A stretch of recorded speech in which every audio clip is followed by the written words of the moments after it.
Are you noticing a trend here, by the way?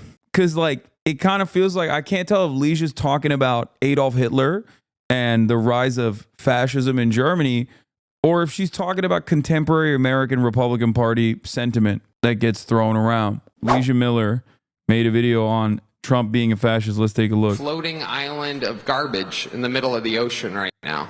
Yeah. I think it's called Puerto Rico. Out of character for me to speak at a Nazi rally. I was just in Israel, but I took the gig. As the first Samoan, Malaysian, low IQ, former California prosecutor ever to be elected president, it was just a groundswell of popular support.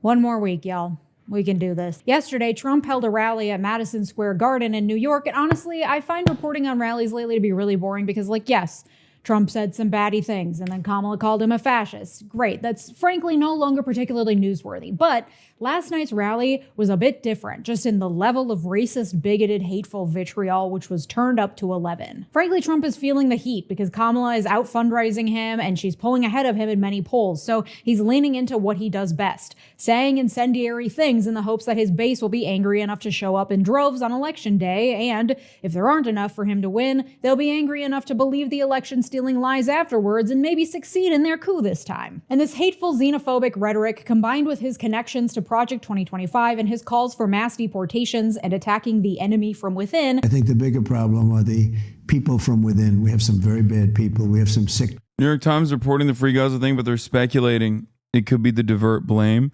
The police said they had not determined a motive for the arson fires in Portland, Oregon, or Vancouver, Washington, but the message of heightened sensitivity of the investigation. That sounds to me like found devices at both scenes marked with the words Free Gaza, according to the two law enforcement officials. Yeah, that sounds like a fucking federal op to me, if that's the case. Like, it's ridiculous. Investigators are trying to determine if the perpetrator was actually pro-Palestinian activist or someone using that prominent cause to sow discord. One of the officials said, speaking on the condition of anonymity. It is, however, too complicated. It's giving blacks rule, you know? Unless what they're talking about is that there was just Free Gaza stickers or something on the ballot box already. No, it's complicated as in, like, I'm thinking who would do some shit like that. Yeah. ABC reported on it and said there's no evidence they're connected, so I don't think it was on the bomb. I mean, if it was on the bomb, how the fuck would they still be able to retrieve that? Anyway, let's continue. Great. Thank you. Oops. People, radical left lunatics. And I think they're and it should be very easily handled by, if necessary, by National Guard, or if really necessary, by the military. Has many people, including Kamala Harris, sounding alarm bells about fascism. Trump even speaks positively about Hitler and is looking for generals with the same level of loyalty as he had. And so while I think comparing politicians and movements to Hitler and Nazis is a bit overblown generally, and I avoid doing it because it should be reserved for when the comparison is actually particularly apt, I think we have reached a point where the comparison is particularly apt. So today we're breaking down the fascist things Trump has said during his campaign and comparing that to Hitler. We all study the Holocaust in school and learn a lot about the aftermath of World War II, but taking a look at the years leading up to the war, the things Hitler said and the way he took power is, let's just say, instructive. Yeah, and it's also definitely underreported for some fucking weird reason. People just don't think about, like, they don't even think logically about how we arrived at Adolf Hitler, like how Adolf Hitler materialized. It didn't happen overnight. It didn't happen out of thin air. It doesn't, like, it's so fucking stupid to look at Donald Trump, who has invoked Hitler on numerous occasions, and just be like, oh, he's not Hitler, shut up. And all the more reason to show up and vote this year for Kamala Harris, whether you like it or not, frankly. Let's get into it. Thank you to my partner on today's video, Lumen. I've been, for the first time in my life, actually prioritizing the health of my nervous system lately. After the stress of the pandemic and a stint working an incredibly demanding job as a corporate attorney, my body was messed up, to say the least. I gained 40 pounds, I lost my period, I was constantly tired all the time. Something was wrong. This experience sent me down a rabbit hole of learning everything I could about I'm letting her run the wellness, ad, hormones, dude. and metabolism. Turns out it's all connected. At the top of the hour, you can still subscribe subscribe. versus calories out and eat more vegetables and protein for more energy. And once you start down that rabbit hole, you'll find a million purported experts online giving you advice that's iffy at best. And it's overwhelming and impossible to know what's actually right for your body. And that's where Lumen comes in. Lumen is the world's first handheld metabolic coach. It's a device that measures your metabolism through your breath. And on the app, it lets you know if you're burning fat or carbs and gives you tailored guidance to improve your nutrition, workouts, sleep, and even stress management. It's so much more than counting calories or tracking macros. Lumen gives you recommendations to improve your metabolic health based on the context of your breath measurement. Lumen has logged 55 million metabolic measurements and are the leading experts on metabolic health. Their recommendations are science-backed and personalized to your measurements, so you know that you're doing what's best for your body. Having that personalized insight into how your body is functioning is so key to learning how to make your body feel the best that it can feel. All you have to do is breathe into your Lumen first thing in the morning, and you'll know what's going on with your metabolism, whether you're burning mostly fats or carbs. Then, Lumen gives you a personalized nutrition plan for that day based on your measurements. You can also breathe into it before and after workouts and meals, so you know exactly what's going on in your body in real time. And Lumen will give you tips to keep you on top of your health game. To get 15% off your Lumen, just click the link below or go to lumen.me/Leeja and start taking charge. I'm not going to skip. I'm watching her fucking video. I'm going to watch her ad too. It's Ethical Reacts. Shut the fuck up. Of your health today. Thanks, Lumen. First, let's just define fascism. This word gets thrown around a lot, so it's worth giving it a technical definition. According to Encyclopedia Britannica, fascism is a political ideology and mass movement. Although fascist parties and movements differed significantly from one another, they had many characteristics in common, including extreme militaristic nationalism, contempt for electoral democracy and political and cultural liberalism, a belief in natural social hierarchy and the rule of elites, and the desire to create a people's community in which individual interests would be subordinated to the good of the nation. Fascist is seen as an insult and a dirty word today, and for good reason, but in its heyday, it was proudly and openly embraced. Europe's first fascist leader was Benito Mussolini, whose National Fascist Party took power in 1922. Fascism spread throughout Europe in the years between the two world wars, largely as a backlash against the results of World War I. Virtually every European country had a fascist faction or party, and many countries saw those parties take power, including, of course, Italy and Germany. There were also fascist movements outside Europe, and I don't mean to be Eurocentric here, but this isn't a treatise on fascism, and I'm focusing on Hitler today, which requires talking mainly about Europe. Now, what makes a fascist? Unlike other political ideologies, fascism is unique because it doesn't have one clear theoretical framework, and instead it adapts to the specific cultural and historical conditions depending on where in the world it manifests. It is generally an amalgamation of a few key ideas. 1. Radical nationalism. In fascism, the ethnically and culturally homogenous core of the nation is the most valuable and central aspect of political life. We must do everything in our power to return to that historical homogeneity, whether real or imagined, as a means of protecting the nation from the threat of outsiders, both external and within our own borders. Number 2, populist authoritarianism. Fascism promotes the idolization and mythologization of charismatic central leaders. Leaders who are seen as embodiments of the people's will and of the nation itself, which falls in line with fascism's belief in authoritarianism, wherein the leader is infallible and above the law. And number 3, anti-liberal and anti-democratic. Traditionally, fascism expresses its anti-liberal sentiments through a rejection of the liberal emphasis on individual rights and freedoms, and instead advocating for subordination of individualism in favor of the collective fight for the nation. Democratic processes are weak, bureaucratic, and inefficient. The will of the nation must be implemented through swift, decisive action by the idolized leader, who embodies the will of the nation anyway, so let him just do his thing. Unlike traditional conservatism, which advocates for order and tradition, fascism brings a revolutionary fervor and populist rhetoric that alienates traditional conservatives as well as liberals. It is more radical, more movement-driven, and, as I said, more willing to fudge traditional political ideology in order to achieve the ultimate end goals of radical nationalism and populist authoritarianism. And a lot of the details of any particular fascist ideology differs depending on the specific location and moment in time when it manifests. Those details generally revolve around scapegoating and fear-mongering. Yeah, an American fascism, homegrown domestic fascism here takes a lot from the early proto-fascist stages, whether it be the Confederacy, white supremacist ideals that have been left unexamined in the United States of America and still play a formative role in the way that our society is designed. And beyond that, McDonald's burger, like a lot of McDonald's burger, capitalist consumerism. Capitalizing on whatever is most scary to the population and giving them a group towards which to target their anger.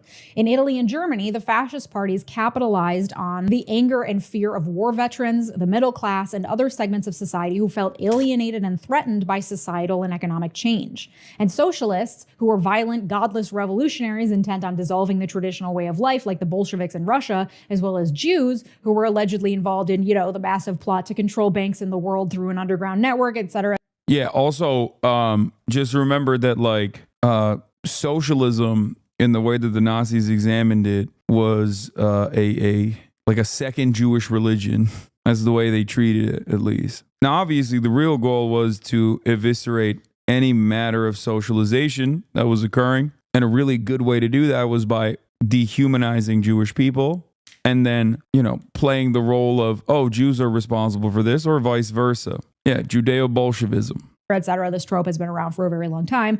They were the chosen scapegoats, along with everyone else who didn't fit the mold of the imagined traditional cohesive identity of the nation. So in the case of Germany, that's... Yeah, by the way, you might notice that Judeo-Bolshevism, i.e. Jewish Bolshevism, has turned into cultural Marxism in the United States of America. You can't just openly be anti-Semitic in the same way, especially because everybody understands that's a Nazi, and everybody understands that Nazis are bad. So we've repackaged the exact same sentiment.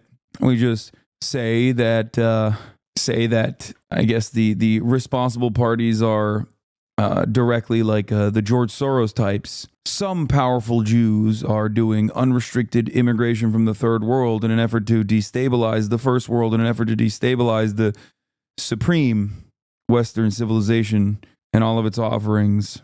That's the pseudoscientific Aryan race, a discredited concept that was invented in the 19th century by racist linguists, as well as a bastardization of social Darwin. How can there exist both the rhetoric of Judeo-Bolshevism and Jews controlling the banks? Is this just rightoid brain rot? I don't know. How can Americans say that immigrants are stealing your jobs, but also are stealing your social safety nets because they're jobless, lazy immigrants? At a certain point, you have to realize that the enemy is both strong and weak. It's just that they are the enemy. Maybe it touches your heart when someone claims that they are strong. Maybe it touches your heart when someone says they're weak. But ultimately, it's not born out of real logic. Jews were not controlling the fucking global banking system, nor were all Jews inherently socialist. Fascism simply was a response by capitalists to a rising tide of pro-worker, pro-socialist sentiment that was genuinely terrifying for a lot of very wealthy people. It was a way to instill order in this otherwise chaotic situation. And then adopted by extremists in the 20th century to validate their violent ideologies. And no one adopted it quite as hard as Adolf Hitler. Through the idealization of the Aryan race, Hitler was able to capitalize on fears of economic instability and communism in the wake of World War I, and then direct those fears towards those who didn't fit the mold. Got a problem? It was probably the Jews, or the communists, or the homosexuals who are predators, or the disabled who are useless eaters stealing your food. Are you noticing a trend here, by the way? Because it kind of feels like I can't tell if Leeja's talking about Adolf Hitler and the rise of fascism in Germany, or if she's talking about contemporary American Republican Party sentiment that gets thrown around. In your resources, that was an actual talking point in Nazi propaganda. By playing into those fears and othering the people who do not fit the nationalist mold, fascists are able to create a strong identity, an us versus them mentality, which further solidifies that group dynamic. From this emerges what appears to be a safe haven for loyal members, where they will be protected, where there are clear answers for how to solve their problems, and where they can fight for their righteous national identity behind a strong leader that is above the law. Okay, now that we have the basics out of the way, let's examine how fascism manifested itself in Germany ahead of World War II. And I think you'll find this history very instructive. World War I led to the collapse of the German Empire and the creation of a new democratic republic. The new German government was forced to sign the Treaty of Versailles, which restricted Germany's ability to build an army or participate in any aggressive behavior, as well as requiring Germany to pay restitution and cede colonies and land. The reparations and restrictions after World War I tanked the German economy. In September 1923, $1 US was worth 4 billion German marks. Soon after, the global economic collapse of 1929 led to deep unemployment, hunger, poverty, and homelessness in the early 1930s in Germany. This level of economic upheaval, combined with a sense that the world was unfairly attempting to suppress Germany and the German people, created a situation rife for backlash and movement building. Movements on both ends of the political spectrum were built, and many attempted to overthrow the new government. This also meant that the new government was deeply divided, making it nearly impossible to pass new laws, and many Germans lost faith in their leaders' ability to govern. Sound familiar? The Nazi Party was one of many new movements that grew out of this post-World War I discontent. And Adolf Hitler, a young wounded World War I veteran, joined early in 1919. The group was impressed with his organization and oratory skills, and he became responsible for recruitment and propaganda, organizing larger party meetings and rallies where he would give speeches that made him indispensable to the party and its growth. In 1920, he developed the party's 25-point program, including pushing for an overhaul of the party structure that replaced the Democratic Committee with a single leader with ultimate control. When this restructuring was rejected, Hitler resigned. After the heads of the party realized that Hitler's speaking and organizing skills meant that without him, the party would flounder, they agreed to his demands and made Hitler the party chairman. In 1923, Hitler led a failed coup attempt that involved a march on the War Ministry building that resulted in violence. 14 Nazis died and 4 policemen were killed. Hitler was later arrested and spent less than a year in prison, where he wrote Mein Kampf.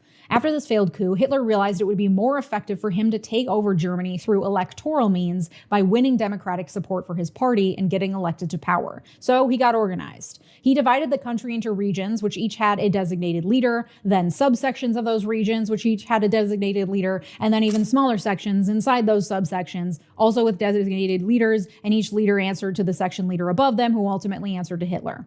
Groups were also formed for doctors, lawyers, etc. to infiltrate existing social structures and help the party gain more members and supporters.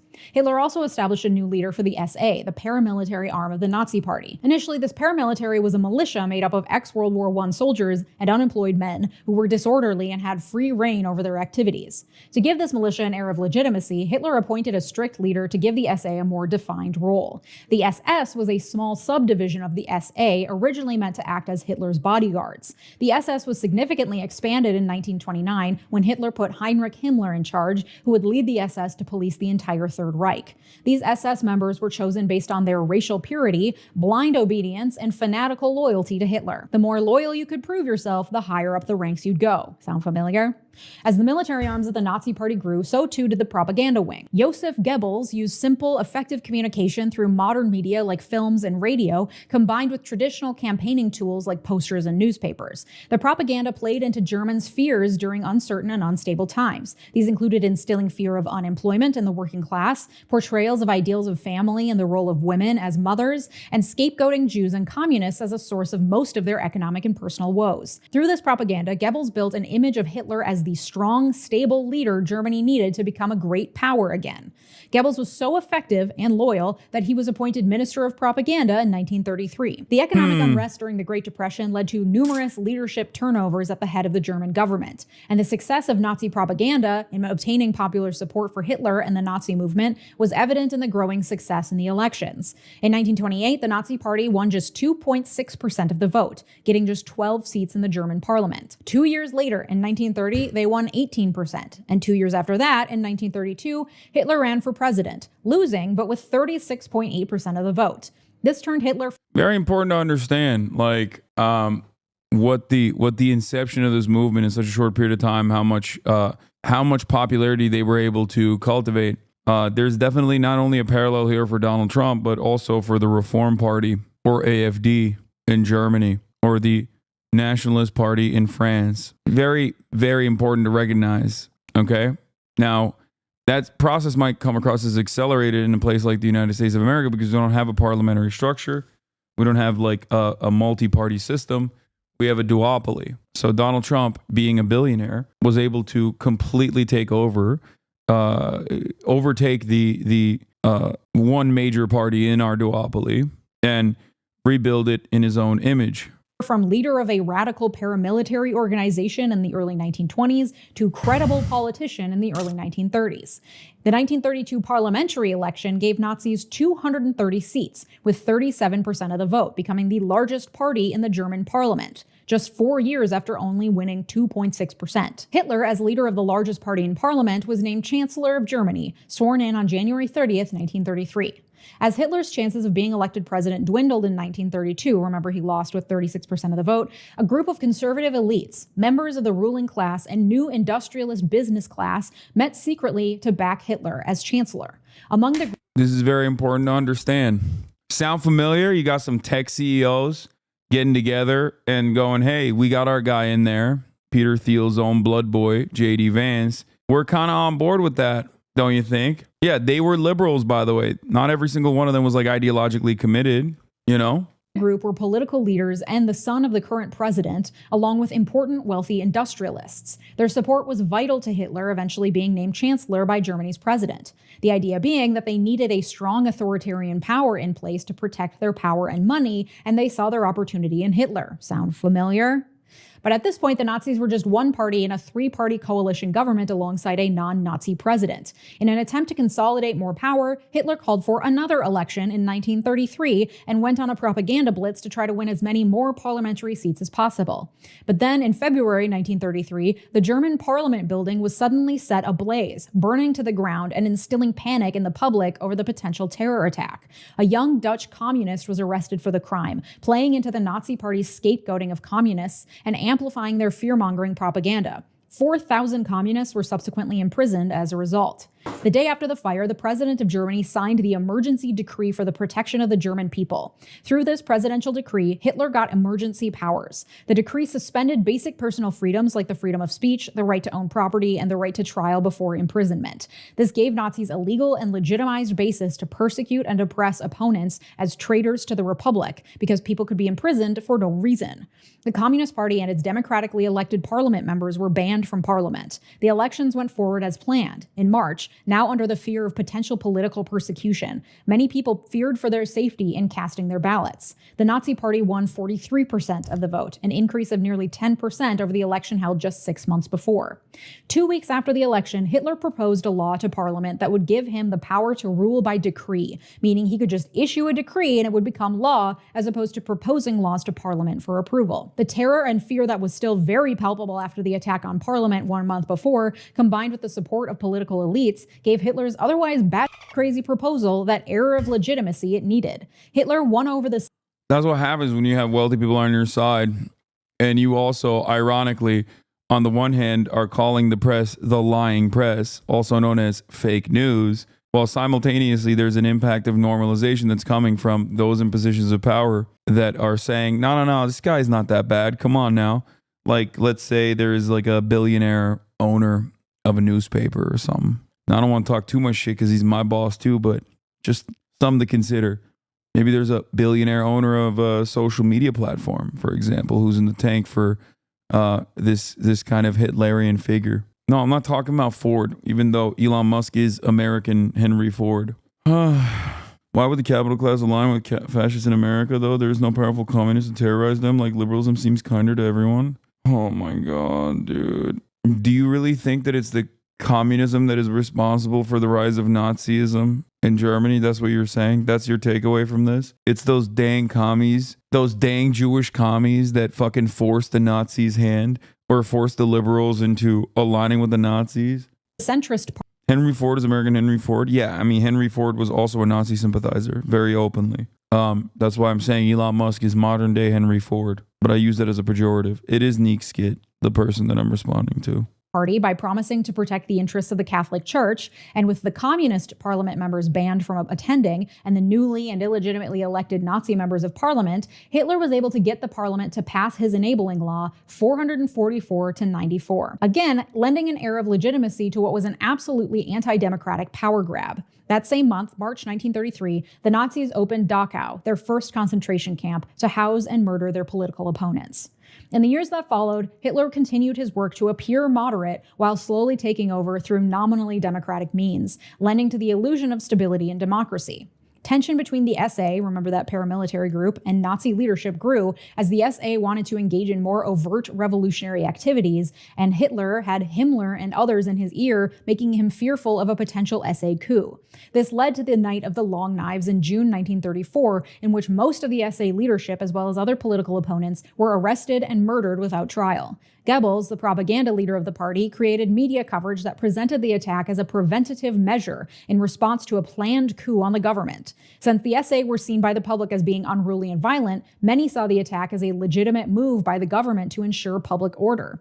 And in July, Chatter has a bit of a point. I think what they're implying is that some capitalists backed fascism in the interwar years because they believed it would be more successful at stopping socialism. Yeah, I understand that, but he wasn't saying that. He's saying that there is no rise of like socialism that is terrifying, and the problem isn't the rise of socialism that led to fascism. The problem always was that capitalism is inherently self-destructive, and therefore, no matter what happens, people are going to want to, have better rights, better liberties, better workplace protections and things of that nature. Capital owners are directly antagonistic to that sort of thing. And that is precisely why, even if there isn't a rise of socialism, they're going to want to instill some kind of order. When capitalism inevitably decays, fascism comes in to restore that order. And considering that these people do not care about anything, they don't care about poisoning the water supply, they do not care about enslaving their fellow American citizens or their fellow human beings, at the behest of returning a tidy profit, it's obvious that a little bit of instability or a little bit of anger seen from the overarching public is enough for them to be like, no, it's fascism time. No, of course not. But those capital owners did a line out of fear of communists because liberals were falling out of power, right? That's what we learn in school, but that's definitely not happening in America. What are you talking about? You're literally directly looking at a situation where billionaire newspaper owners are saying, yeah, let's not fucking endorse Kamala Harris because, impartiality or whatever. At a time when liberals are like, oh no, we're going to lose power, so we should just, capitulate to the fucking framework of the right, the Nazis. Correct. I said this earlier in our chat. The American socialism has been to satisfy the hunger and greed of capitalists by subsidizing the corporate wing in hopes it will make up for the missed profit these companies perceive they lose via regulation and human rights and support from the government.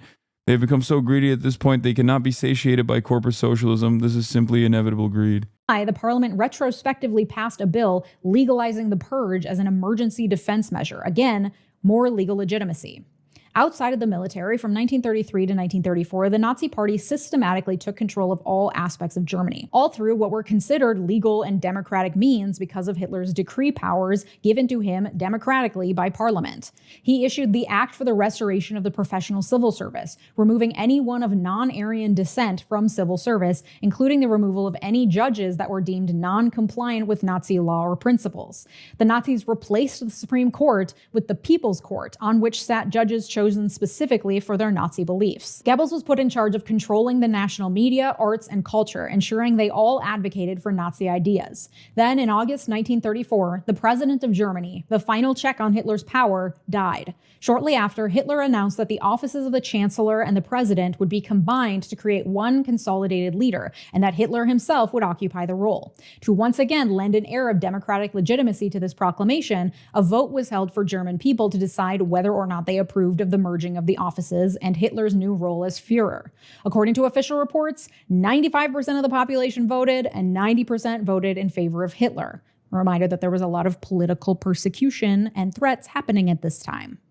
By the end of 1934, the Nazis managed to take over every major aspect of German government and place Hitler at the top with zero checks to his power, all using ostensibly democratic means.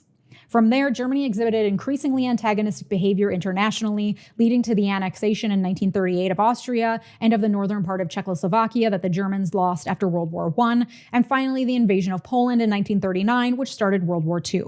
There's obviously so much more to this story, but this brief history highlights especially the means that Hitler used to gain power within Germany, with the air of legitimacy so strong that to this day, some people still say that the people elected Hitler, which, as we've learned, isn't entirely true. And so all of this begs the question, is Trump a fascist?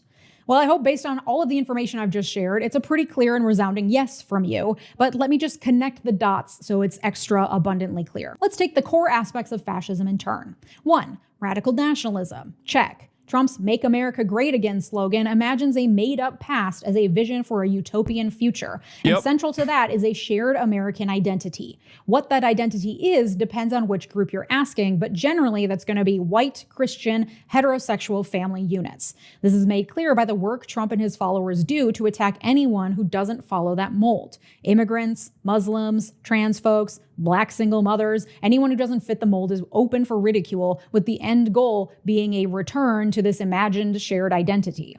Number 2, populist authoritarianism. Check. When asked, Trump's followers, at least the ones who make it in the clips from rallies, indicate a willingness to completely ignore his words and actions, to completely accept his felony record because he is infallible, he is above the law, he is godlike, and he is not to be questioned. They don't care. There's a classic cartoon that shows other convicted felons. There's Gandhi, there's Nelson Mandela, and then there's Trump. Despite his nonsensical ramblings and inability to talk in full sentences, Trump has a charm to him that allows him to win people over and make them feel like he's one of them, despite embodying zero of the same qualities of most of his followers. Project 2025 and Trump himself would have him at the helm of a government stripped of checks and balances, stripped of regulations and government agencies, and stripped of any civil servant who hasn't professed a loyalty to Trump himself. Number 3, anti-liberal. Check. Trump's flavor of anti-liberalism is an example of how fascism is able to adapt depending on where and when it's manifesting. This is America. An outward declaration that people should give up individual freedoms for the good of the collective is a hard sell in the most individualistic country in the world. So anti-liberalism instead manifests itself a bit more discreetly. Yes, we care about freedom of speech, but only the speech of the right people. Yes, we care about freedom of the press, but we sow doubt in the mainstream media and any media that isn't loyal to Trump wherever possible. Yes. Yeah, I mean, he's literally said he's going to revoke the broadcast licenses of corporations, media companies that he does not like. And he said that he's going to jail people for burning the American flag. Hogwatch at MSG Rally Piece by the Daily Show worked on. Okay, well, I'm not going to watch that right now. Yes, we believe in freedom of religion, but only for Christians. Individual freedoms in Trump's fascism all come with a caveat that render them applicable. Are people stupid saying liberals will be with him? First of all, liberals were with Hitler. She mentioned that as well. When she says liberalism in this circumstance, she's actually talking about the political theory of liberalism, which is, I mean, she even invokes like American individualism as an aspect of liberalism, which is correct. She's not wrong that fascism is inherently anti-liberty, as in no social liberalism, no social progress, no allowance for people to live however they see fit. Okay, this is true.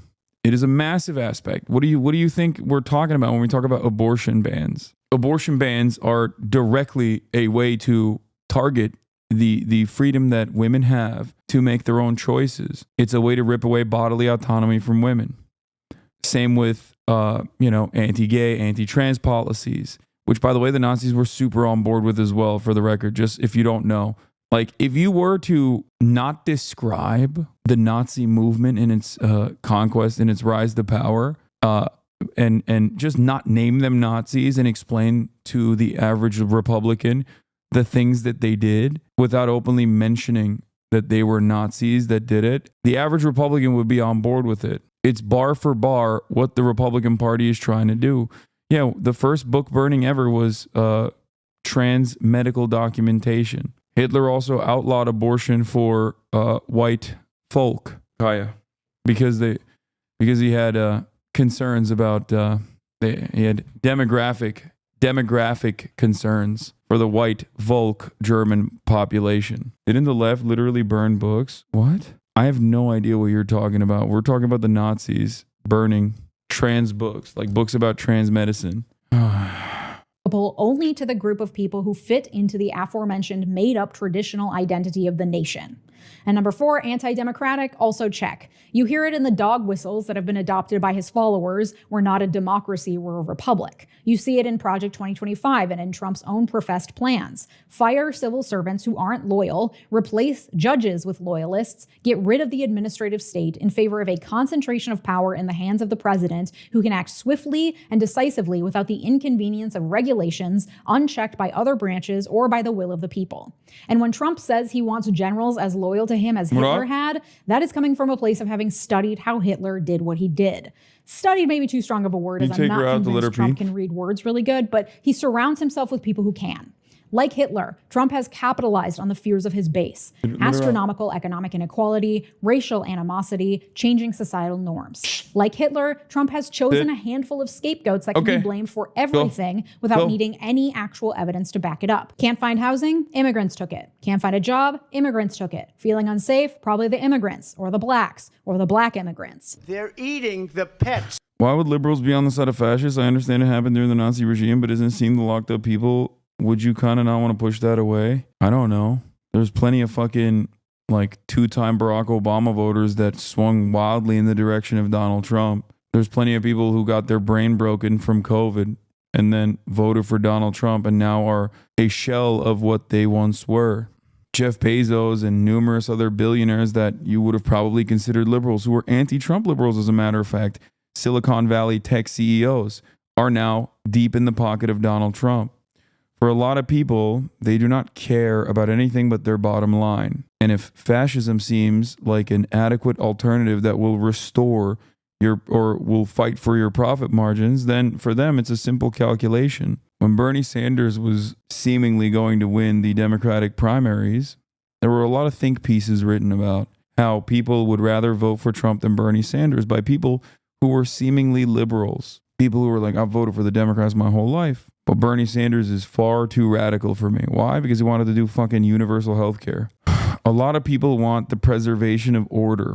If fascism seems like the only preservation of order, then yeah, a lot of people, especially those in positions of power, are going to choose fascism over any kind of radical shakeup of the system. Of the people that live there. Like Hitler, Trump and his cronies have infiltrated every aspect of public life in order to take control or discredit it. Trump alone didn't do this, but his supporters have been working for decades to lay the groundwork. For example, the Kochs and their network have funded academic institutions to push questionable free market ideology. They have funded think tanks to push articles and policy around those ideologies, including the Heritage Foundation, creator of Project 2025. They have funded lobbyists to then bring those policies to the politicians, and they have funded the re-election campaigns of those same politicians. Trump and his cronies have pushed propaganda to discredit academics and experts as brainwashed liberals, as communists. They've pushed propaganda to discredit reputable news media as filled with those same brainwashed liberals and communists. Trump has led his followers to believe that their way of life, their beliefs, their livelihood, and their safety is being persecuted by a dangerous, growing tide of leftists and communists who would have their children. Fake victimhood is such a solid way to get cushy, comfy, cozy pieces of shit on board with your ideology. Christians love talking about their fear of persecution, that like Christians in America are persecuted at every turn. How are they being persecuted in a fucking Christian nation? Oh, that's right, because gay people exist, because trans people exist, because abortions are happening all around them. And it's so wild. Like the fake victimhood is so deeply baked into the American conservative movement in perpetuity. It's entitled bereavement, exactly. And you see it as a hallmark of most reactionary movements. You see it with Zionists in the United States of America as well. You're absolutely correct. That's why I always make the all lives matter comparison when talking about someone who is a defender of Israel saying, from the river to the sea, Palestine will be free, is actually a very scary sentiment that you're expressing right now.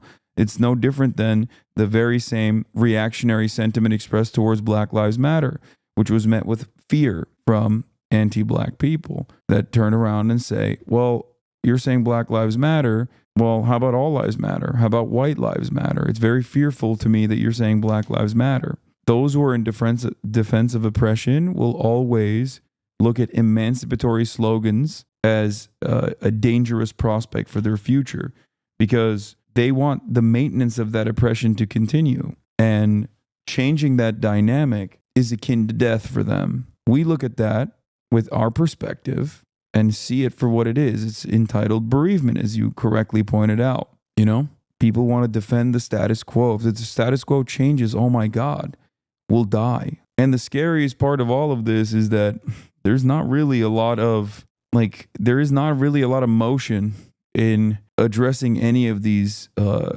insanities that are happening all around us on a day-to-day basis. You know what always killed me about the fear of persecution? Christians are taught that if they aren't being persecuted, they aren't following Christ well enough.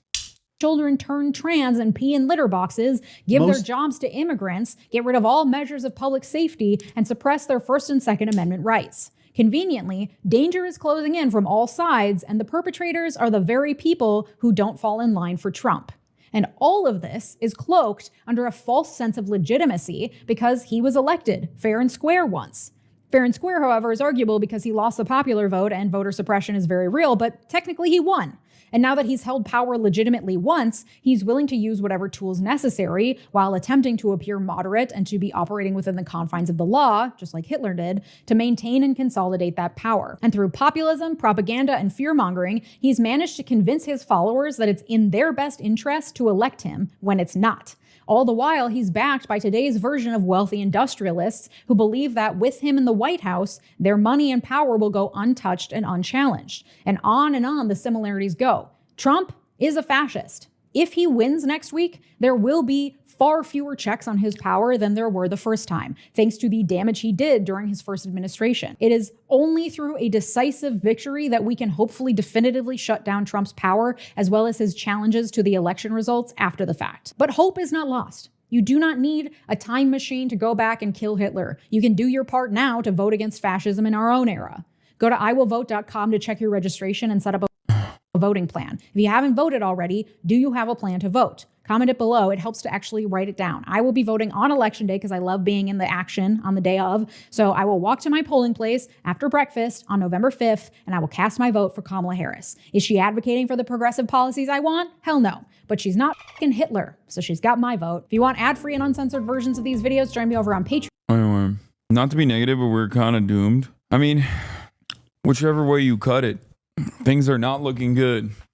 I just hope every day that the Democratic Party would have actually provided an adequate counterbalance to the growing fascist movement in this country, instead of just sitting around and sometimes vaguely gesturing towards the things that the Republicans are doing as bad. Unrelated, but 538 projection now has Trump's chances at 51%. The Kamala's 49. This is the lowest it's been in about a week or so. It's on a trajectory down. Do you think Trump will win again or run again if he loses? Nah, dude, he's fucking dead. He's 80. He's so goddamn old, dude. Are you kidding me?